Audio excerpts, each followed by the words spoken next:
Chers compatriotes, je suis Farida Bemba Nabourema. Le 30 août n'est pas une date ordinaire dans l'histoire de notre cher pays, le Togo. C'est une date lourde, une date qui saigne dans notre mémoire collective. Le 30 août 1969, Gnassingbé Eyadema créera officiellement son parti qu'est le RPT, le Rassemblement du peuple togolais. Un parti qui a été imposé à l'ensemble du peuple comme un parti unique, un parti pour lequel tous les citoyens avaient le devoir de contribuer, de cotiser pour sa survie. Le 30 août 69, Eyadema a imposé au peuple togolais un parti de terreur qui a réduit notre pays au silence et étouffé la liberté dans les larmes et le sang. Pendant près de 40 ans, ce parti et son chef ont gouverné le Togo par la peur et dans la terreur totale. La peur des prisons, la peur des assassinats, la peur des humiliations, la peur de parler, la peur même de respirer librement. C'était le règne d'un seul homme, d'une seule famille, d'un seul clan, contre plusieurs millions de citoyens. Mais lorsque le règne d'Eyadema s'est achevé, ce n'est pas la liberté qui est venue. C'est son fils Faure Gnassingbé qui nous a été imposé par l'armée. Le 5 février 2005, le peuple togolais s'est bien entendu soulevé et a demandé qu'on lui restaure sa liberté et sa dignité. Mais Faure Gnassingbé, avec ses sbires, a décidé de commettre le plus grand massacre de l'histoire de notre nation. Près d'1 millier de nos compatriotes ont été tués purement et simplement. Et depuis sa prise de pouvoir, Faure Gnassingbé nous a montré qu'il n'est pas que capable de diriger comme son père, mais il est capable de faire pire. En 20 ans de règne, qu'a-t-il donné au peuple togolais? Eh bien rien. En 20 ans, pas une seule université n'a été construite, pas un seul centre hospitalier régional, pas un seul centre hospitalier universitaire, pas un seul centre commercial, pas un seul centre communautaire, pas un seul musée, pas un seul parc, pas un seul réaménagement d'une plage publique, pas un seul centre de rééducation des personnes atteintes de maladies mentales, pas d'un seul centre de réhabilitation des personnes qui souffrent de toxicomanie, pas une seule route nationale, car les deux que nous avons, la nationale numéro 1 et la nationale numéro 2, ont été construites avant qu'ils ne viennent au pouvoir en 2005. Pas un seul stade. Eh bien, je peux encore continuer avec la liste des choses que Faure Gnassingbé n'a pas été capable de réaliser pour le peuple togolais en 20 années. Mais, pendant que Faure Gnassingbé était incapable de construire, il s'est attelé à détruire toutes nos possessions nationales. Presque toutes nos sociétés nationales ont été vendues, bradées à des prix dérisoires. Togo Télécom et Togocel, regroupés en Togocom, ont été vendus à un groupe étranger. La brasserie du Bénin a également été vendue. La SNTP, la Société Nouvelle des Phosphates du Togo, ancienne OTP, a été également vendue. La CET, la Compagnie Énergie Électrique du Togo, a été également vendue. Les banques togolaises, à savoir la BTCI, la BIA et l'UTB, ont également été vendues par Faure Gnassingbé. Même la loterie nationale togolaise a été vidée dans sa grande majorité des parts de l'État togolais. Le port autonome de Lomé s'est vu octroyé au groupe Bolloré pour une 30aine d'années. Je peux encore continuer à parler des différentes sociétés que Faure Gnassingbé a tout simplement bradées. Notre patrimoine national, notre héritage. Alors regardez la combinaison. Un régime qui ne construit rien, mais qui détruit tout. Et demain, si nous continuons à rester passifs, il n'y aura plus une seule chose qui appartiendra au peuple togolais. Pas une seule société, pas de richesse, pas de ressources qui restera encore entre les mains de notre peuple. Nous n'avons plus besoin qu'on nous explique que ce régime nous a fait reculer à plusieurs décennies. Nous n'avons pas besoin qu'on nous prévienne que notre souffrance s'aggravera dans les années à venir si Faure Gnassingbé reste au pouvoir. Nous le voyons déjà, notre condition s'empirer du jour le jour. Alors le 30 août est cette date qu'a choisi le mouvement M66 pour relancer la résistance contre ce régime qui nous suce et qui nous empêche de prospérer et de vivre dans la dignité. Alors le 30 août, nous dirons non. Non à 58 années de dictature. Non à 58 années d'abus. Non à 58 années de gabegie. Non à 58 années de malgouvernance. Non à 58 années de terreur. Non à 58 années d'impunité. Non à 58 années d'un pouvoir confisqué par un individu, une famille et un clan. Le 30 août, le peuple togolais se lèvera. Nous marcherons pour nos morts dans le silence. Nous marcherons pour nos mères et nos pères qui ont été humiliés et appauvris et dépossédés de tous leurs biens. Nous marcherons pour nos enfants qui méritent de grandir dans la dignité et la liberté. Nous marcherons pour notre avenir. Le 30 août sera un jour de mémoire, mais aussi un jour de rupture. Un jour où l'histoire s'arrêtera pour écouter la voix du peuple qui crie « Assez ». Assez de souffrance, assez de mourir dans des hôpitaux sans soins, assez de voir nos enfants s'entasser dans des bancs d'école, assez de voir plusieurs enfants occuper un seul lit d'hôpital dans les hôpitaux publics, assez de voir les femmes togolaises accoucher à même le sol, assez de voir des enfants prématurés gardés dans des cartons par manque de couveuses, assez de voir des Togolais boire de l'eau sale, assez de voir des Togolais vivre dans des conditions indécentes, assez de voir des Togolais traverser les rues dans les saisons pluvieuses telles des batraciens et des amphibiens, assez de voir les Togolais souffrir, assez de voir la fuite comme la seule alternative pour retrouver sa dignité. Alors, chers compatriotes, Togolaises et Togolaises, frères et sœurs du Togo comme de la diaspora, ce combat est celui de notre dignité, celui de nos droits, celui de notre vie. Le Togo vivra parce que nous avons décidé qu'il en sera ainsi. Nos grands-parents ont combattu les colons et dans ce combat, ils ont beaucoup perdu. Nombreux d'entre eux y ont laissé leur vie. Ils se sont sacrifiés pour que nous, leurs enfants, et nous, leurs petits-enfants, puissions vivre dans la dignité. Et cette dignité, nous allons la reconquérir. Alors, je vous invite tous à vous mobiliser pour le 30 août prochain. Ce sera la continuité d'un combat que nous menons depuis des décennies. Et je sais et reste convaincu que très bientôt, nous viendrons à bout du régime Gnassingbé et que le Togo pourra à nouveau retrouver sa liberté et sa dignité. Togolais, viens, bâtissons la cité.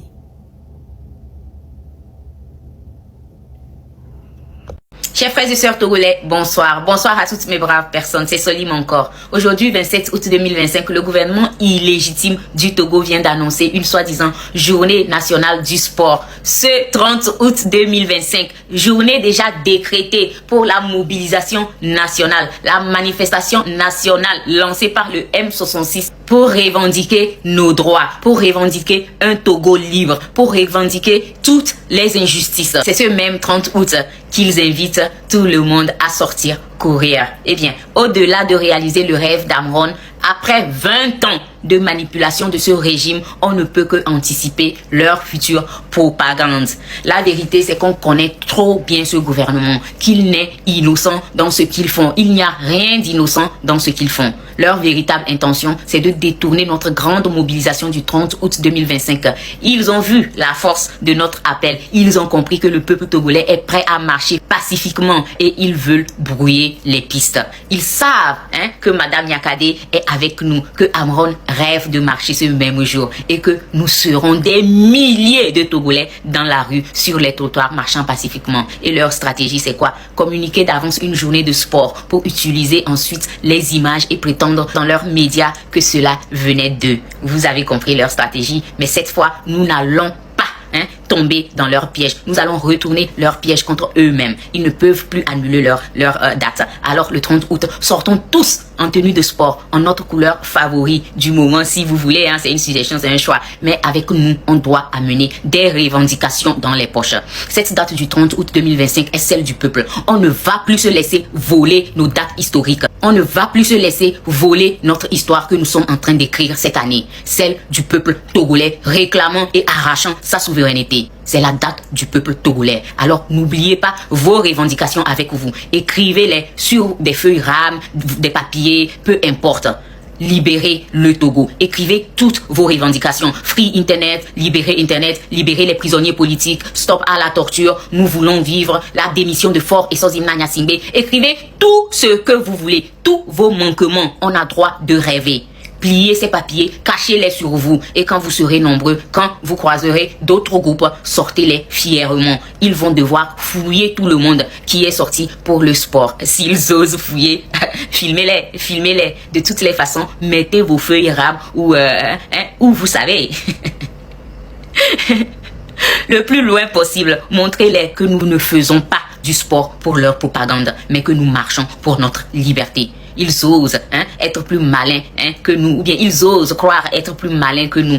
Mais ce 30 août, nous allons leur montrer que c'est le peuple qui décide. Ensemble, nous sommes forts. Et vous savez quoi? Les prisonniers politiques, sachant très bien leur cause au cœur de cette mobilisation, c'est-à-dire leur liberté, l'amélioration des conditions de détention, la fin des tortures et tout ça, ils ont décidé, les prisonniers politiques ont décidé d'entamer une grève de faim illimitée à partir d'aujourd'hui, 27 août 2025. C'est illimité, ils vont gréver par la faim pour nous soutenir, pour dire qu'ils sont avec nous. On ne peut pas les laisser doublement souffrir pour n'avoir rien fait. C'est-à-dire, on ne peut pas ne pas sortir ce 30 août 2025. On ne peut pas les laisser doublement souffrir pour avoir, pour certains, osé parler de leur mal. C'est déplorable. Le 30 août 2025, tous dehors. Comme je l'ai lu quelque part, s'ils veulent même qu'ils mettent le nouvel an sur le 30 août.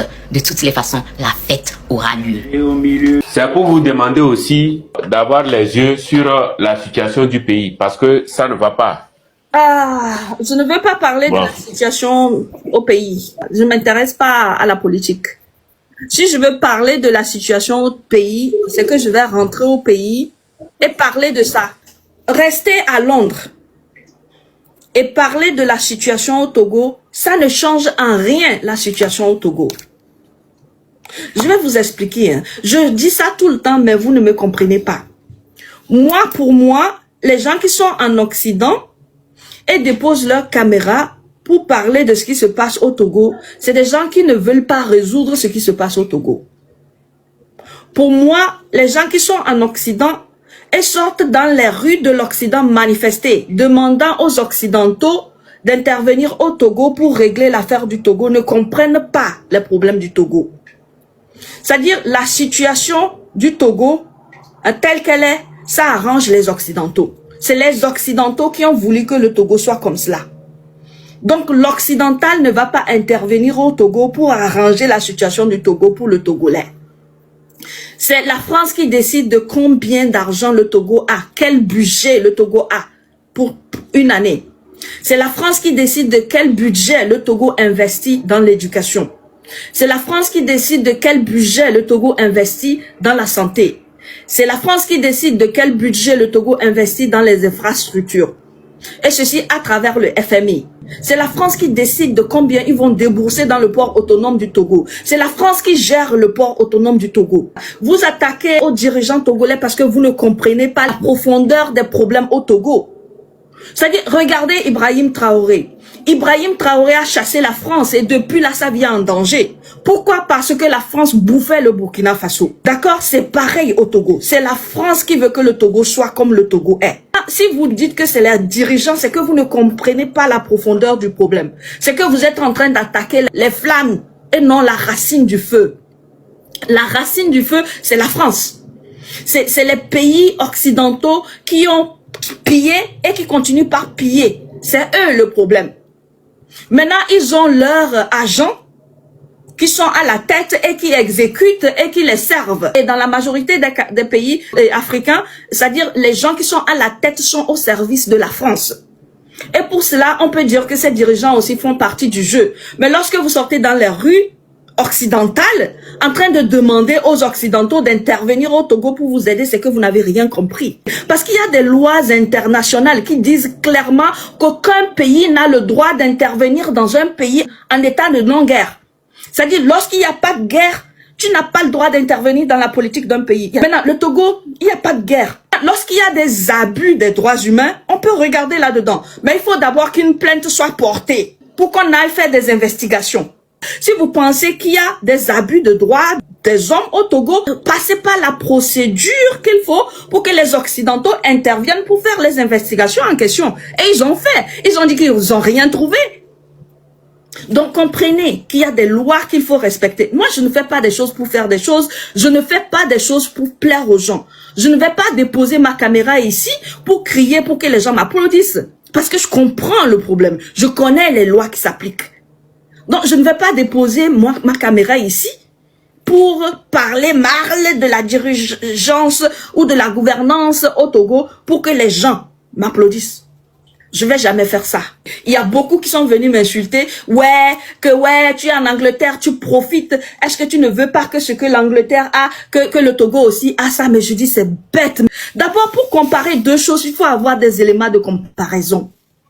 L'Angleterre, c'est les Anglais. Qu'est-ce qu'ils ont fait? Ils ont parcouru le monde entier. Ils ont volé, ils ont pillé, ils ont volé des gens, transformés en esclaves, ils ont imposé des impôts. Ils ont fait ça pendant des centaines d'années. Ils ont pillé l'or, ils ont pillé le diamant, ils ont pillé un peu partout. Ils ont pillé en Afrique, en Asie, en Occident même. Même les Anglais qui ont les voisins, les Irlandais, ils ont pillé les Irlandais. C'est comme cela, ils sont devenus riches. C'est d'ailleurs pour cela que l'anglais domine le monde. Vous comprenez ça? C'est-à-dire, pour comparer, il faut voir l'histoire des deux pays. Les Anglais ont pillé. Eux-mêmes, ils savent ça. Il y a des livres, quand je sors en ville, en Angleterre, je peux vous montrer. Ce bâtiment a été construit par l'argent des esclaves. Ce pont a été construit par l'argent de l'esclavage. Cette bibliothèque construite par l'argent de l'esclavage. Il y a des records. C'est-à-dire, ils ont écrit les familles qui étaient propriétaires d'esclaves. C'est là. L'argent qu'ils ont fait, c'est là. Les bâtiments avec lesquels ils ont construit avec l'esclavage, c'est là.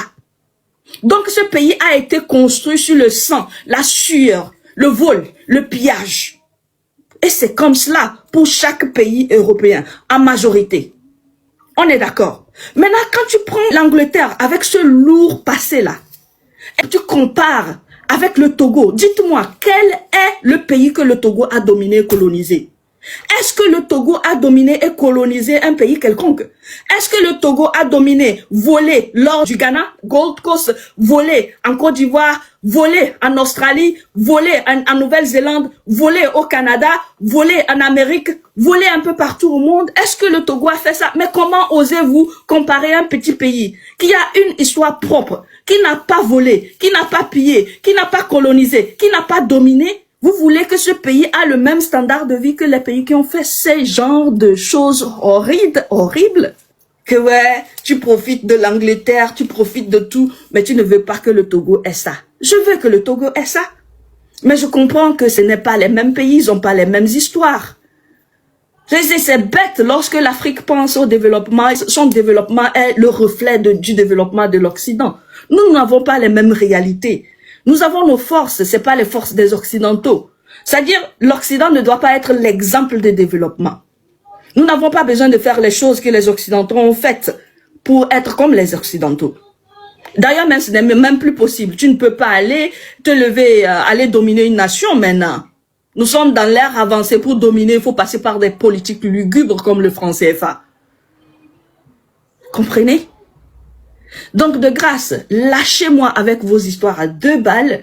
Je comprends que ça ne va pas au Togo, j'en suis consciente, je suis pas bête. Je comprends. Mais je ne veux pas des applaudissements vides et bidons des réseaux sociaux. Et pour cela, je ne vais pas poser ma caméra pour dénigrer qui que ce soit. De toutes les façons, je veux rentrer chez moi. Si j'ai envie de lutter le gouvernement qui est sur place, moi, ma méthode ne serait pas de m'ériger en tant qu'opposante. Hein. Ma méthode, c'est joindre la team RPT Unir et construire de l'intérieur. Combattre de l'intérieur.